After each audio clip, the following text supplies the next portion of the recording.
Liberal leader Justin Trudeau is the lightning rod of their hatred. He is a coward.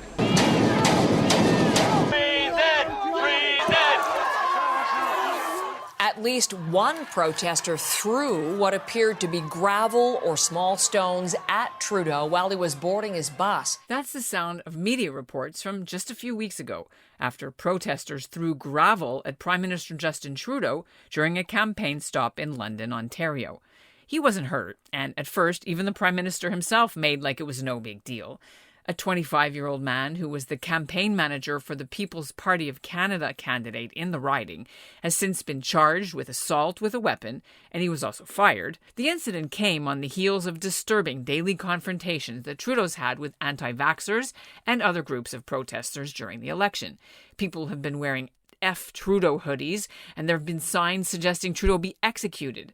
And amidst all of this, you must have heard that some of the protesters who oppose mandatory COVID vaccinations have been wearing yellow stars and comparing themselves to Jews during the Holocaust. Of course, Jewish groups have denounced these protests, as have the politicians from all sides. But it's a trend that is extremely worrying to many, including a Canadian group that keeps an eye on far-right extremist movements. They're called the Canadian Anti-Hate Network, and they say there are hundreds of thousands of people in Canada who are sympathetic to the cause and tens of thousands who actually attend protests.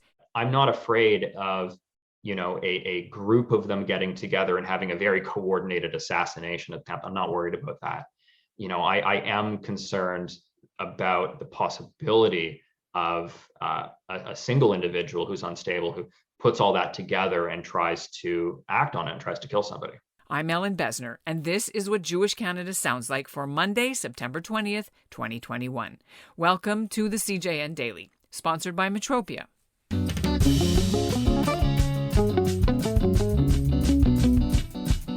No matter who forms the next government in Canada after Monday's election, one issue that isn't going away just because the ballot counting is over is the rise of the anti-vaccine protesters. Observers say they're a combination of white nationalists, racists, anti-immigrant, anti-Jewish, anti-Islamic, and they used to be part of the Yellow Vest movement in Alberta 6 years ago, but now have coalesced over the COVID vaccine issue.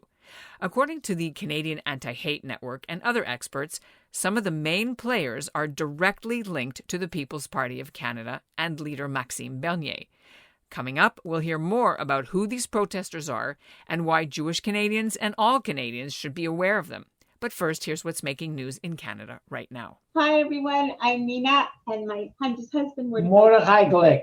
And we're happy to be a part of the CJN podcast. Conservative leader Erin O'Toole paid a visit to a Jewish neighborhood in Toronto on Sunday. He visited a backyard sukkah belonging to a longtime Conservative supporter in the Clanton Park area of the city. The CJN's editor-in-chief, Yoni Goldstein, was on the scene and saw O'Toole and his wife walk down Palm Drive. It was lined with people, including many observant Jews. Yoni wasn't able to get inside the backyard to hear what O'Toole said or did, but he estimates about 100 people were on hand for the whistle stop on the final Sunday of the campaign. As for election coverage and the results, you know that the polls close Monday and it's the first night of Sukkot, so we will be observing the festival and we will not have any fresh podcasts on Tuesday or Wednesday. I'll do the best I can to bring you the Jewish take on the results as soon as we can, but it might not be until late Thursday or even Friday morning. Evan Balgord is an investigative journalist, and he's now executive director of the Canadian Anti-Hate Network. Although he's not Jewish, Balgord has contributed articles in the past to the CJN about issues important to the community. He's here now to share his work on the right-wing protesters dogging the election campaign. Who are the main players, and where are they coming from? Sure. So I'll try to do it in brief. About 6 years ago, we had the start of a street-level far-right movement in Canada, and their first target was the Muslim community, but they quickly moved on from there to target, many other communities, the Jewish community additionally, right, because neo-Nazis got involved. And from that point, they started adding extra grievances. They started having different rallying cries. First it was M103, and then it was the Yellow Vest movement, which kind of copied something happening in France, and they said it was about oil and gas and things of that nature. And every time the far right kind of rebrands or broadens its issues, it brings more people in. And when more people get brought in, that means that those racist and hateful and violent elements within the far right can further radicalize people that have been brought in for example, oil and gas or Western separation, alienation reasons, things like that. So COVID's just the most recent lightning rod. So all of the far right in Canada that we track, every single hate group that we track, are part of the COVID conspiracy movement, with like one or two exceptions. We should interrupt for a second, just explain to our listeners. M103 was the legislation in Parliament, right, to condemn Islamophobia. Today, we have the COVID conspiracy movement, the anti-lockdown, the anti-maskers, the anti-vaxxers, whatever you want to call it. And the far right are conspiracy theorists, right? That's kind of part and parcel of what they are. They believe that there is a Jewish or a Muslim conspiracy to take over Canada and change their way of life, right? So at their core, they're conspiracy theorists. So they genuinely believe these COVID conspiracy theories. But that means that they're now rubbing shoulders with each other. We're very commonly hearing things from organizers in the anti-mask scene, like Jews did 9/11, that the Holocaust wasn't real or fewer people died than is claimed. We see stuff like that all the time because there is anti-Semitism in it and other forms of racism and hatred, and because it's conspiratorial in nature. So the COVID conspiracy movement is quite large. It's letting the far right expand and further convince people of their racist and anti-Semitic conspiracy theories. So that's a real big danger. But it is fair to say that it's an insurrectionary movement, because the general tone and timbre of the thing is that they want to take over the country and hang politicians and provincial health authorities and things like that, because they're afraid they're, killing kids. So there's a very strong racist core to it. There's a very general insurrectionary core to it, and it's allowing racists to reach gullible people. And social media, of course, plays a huge role, right? How do Absolutely. they find out about each other? How do they meet? And how do they know where to go to do the trailing of the candidates? That's something I'd love to hear from you about. So at first, it was just them using public information, and largely it still is, right? But we have also seen examples of people physically tailing, like the campaign bus. We've seen examples of when people see the tour bus or something going through a city or stopped at a gas station, they'll go on Facebook group chats and Telegram group chats and just let everybody else know where Trudeau is. And that's all they have to do. They don't really need to organize, like quote unquote, organize a protest. They just let each other know where he is. And then pretty spontaneously, people go out to heckle him, and sometimes in large numbers. So are there any particular egregious cases you've been tracking and doing news releases? And if anyone wants to go onto the antihate.ca website, there's a lot of material there. Sure. So some people have emerged as kind of nationwide figures in the movement. Chris Sky, or Chris Catches, is one of them. He is also a horrifyingly racist individual and a Holocaust denier. And he has been flying himself across Canada. He's now banned from several airlines, however, so he's been driving himself across Canada to go to various rallies and demonstrations. And, some of your listeners may be familiar with Paul Fromm, who is, of course, infamous neo-Nazi from back in the day. He's doing the same thing. He's been flying himself out to Kelowna to take part in, anti-lockdown protests, as has infamous Vancouver Nazi Brian Ruhe has been around. He led a book burning with a bunch of COVID conspiracists kind of in the early days of the pandemic. So there's very much real awful people involved in this.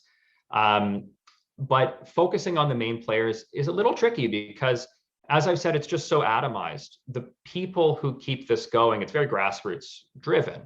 The large groups and cities are almost an outlier because it's really just driven by people chatting with each other on groups, and it's more leaderless than organized and led. And that kind of brings us to, like, that's the movement. But then there's other people that are certainly impacting on it. Maxime Bernier being kind of a key figure for them now as well. So is he playing a double face here? Like, he says one thing to his supporters and then wink, wink, and then he'll tell the public, no, what's going on with this? Oh, 100%. And his condemnation of violence and people throwing stones, Yeah, that's just kind of what you'd expect him to say. I mean, I don't put any stock into it whatsoever, because the person who threw the gravel, threw the stones at him was the riding director for the local candidate, who happens to be Randy Hillier's daughter, I believe. And this is in London. We're talking about Trudeau here. Yes, London, Ontario. Yes. And that riding person, that riding director, he goes on and posts neo-Nazi music on his social media accounts, music that calls for immigrants to be killed, right?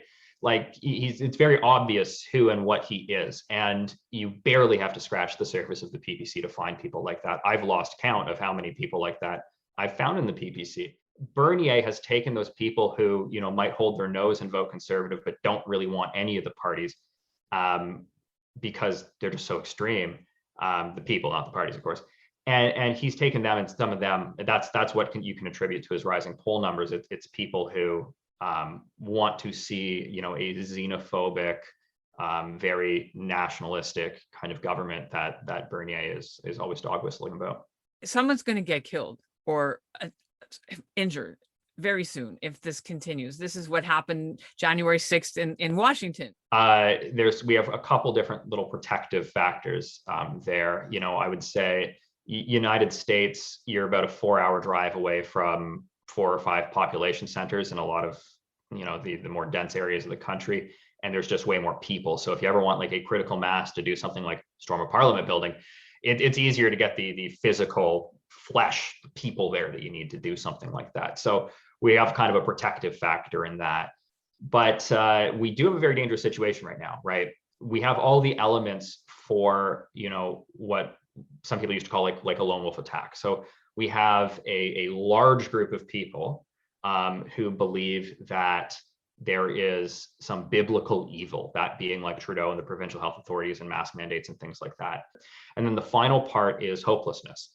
If they feel that there is not another outlet for their grievance, if they feel like voting won't change it or protesting won't change it, and the only thing that'll change it is violence. And there's a lot of calls for that, right? There's a lot of talk about that. When you have all those ingredients together, all it takes is an unstable person in that movement to put together that really deadly mix of things and feel like they need to act out the violent and the execution fantasies of the entire group. And so you'll get an organic threat. I'm not afraid of, a group of them getting together and having a very coordinated assassination attempt. I'm not worried about that. I am concerned about the possibility of a single individual who's unstable, who puts all that together and tries to act on it and tries to kill somebody.